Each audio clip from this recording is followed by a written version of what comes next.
So I'm one of the farm animal vets. I've been here for 5 years now. Day to day just go out seeing cows, goats, sheep, pigs, just basically whatever comes in. 5 years I've been at Scarsdale now, yeah. I came straight from university into Scarsdale and I just haven't left.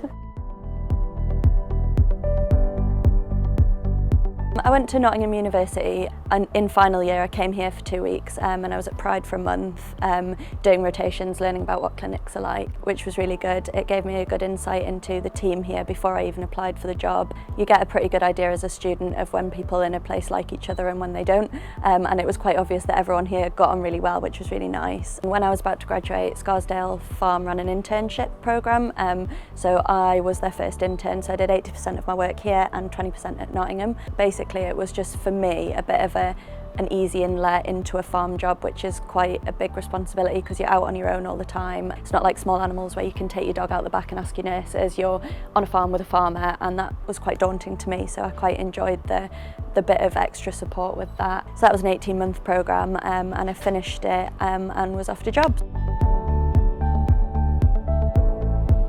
I guess the things we do routinely would be fertility, dairy visits, so pregnancy scanning cows to see why they're not in calf, and then just all the odds and sods, so calvings, emergencies, calvings, prolapses, and then sick cows, sick any other animal that lives on a farm. But normal day to day is super varied. I don't think there is a normal day in the life of a farm vet.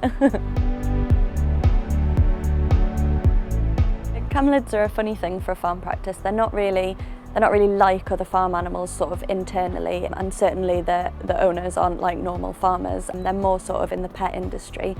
So when I first started, because we don't get taught that much about uni, no one's got a real confidence in working with them because you don't like going to see things that you don't know what you're doing with them. That's just human nature. So I went, because when you're a new grad you get all the jobs no one else wants, I ended up with all the camelid work, and I decided I really liked it, so I was like, I'm going to embrace this because nobody else likes it, so there's a market there for a vet that does like it.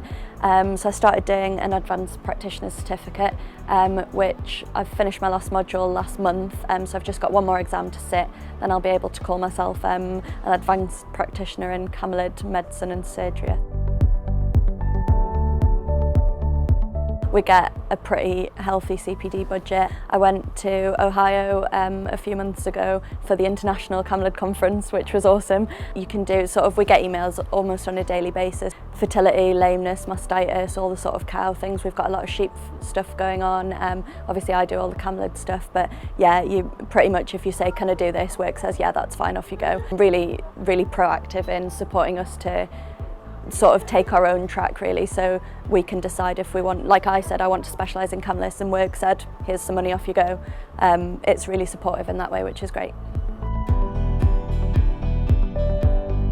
Support network's really good, so generally it gets to sort of, well, in the summer it's like 3 o'clock, in the winter it's like 6:30, but when we all get back into the office after our calls, bounce ideas around, talk about what we've seen, or, you know, I saw this, wasn't quite sure, what do you think, have a chat through it. Certainly, if anything, we've all got like a little WhatsApp group that we can all put things on. If you're having a frustrating day, then it goes out to somebody and you're not just left on your own on the farm like. We've got a massive diverse range of ages, experience and specialities, so if something isn't your speciality you can bet it's somebody else's, which is really nice, so you never feel completely stuck with things. I think we provide an excellent service. The benefit of having a wide range of team is that we can provide up to, if not greater than, the standard of any other farm practice in the country. The little pockets of expertise in our team is, I don't know if it's unique, but it provides a very diverse service to all of our clients.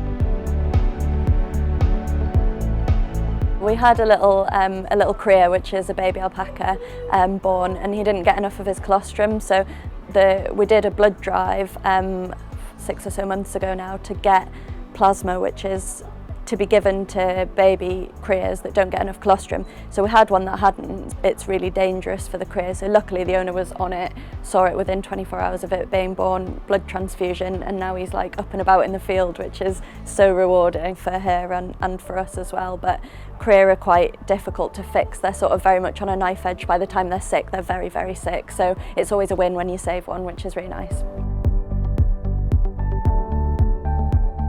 So I had this idea that I wanted to do this blood donation because having plasma is really important, because if you don't have it, there's nothing you can do to save some of the career. The next thing I knew, Countryfile were on the email saying that they wanted to come and film it, which was brilliant. We did half a day's filming. We bled 6 animals from 5 different farms. We've got a good plasma collection now for those animals. Matt Baker was lovely. Everyone was super starstruck.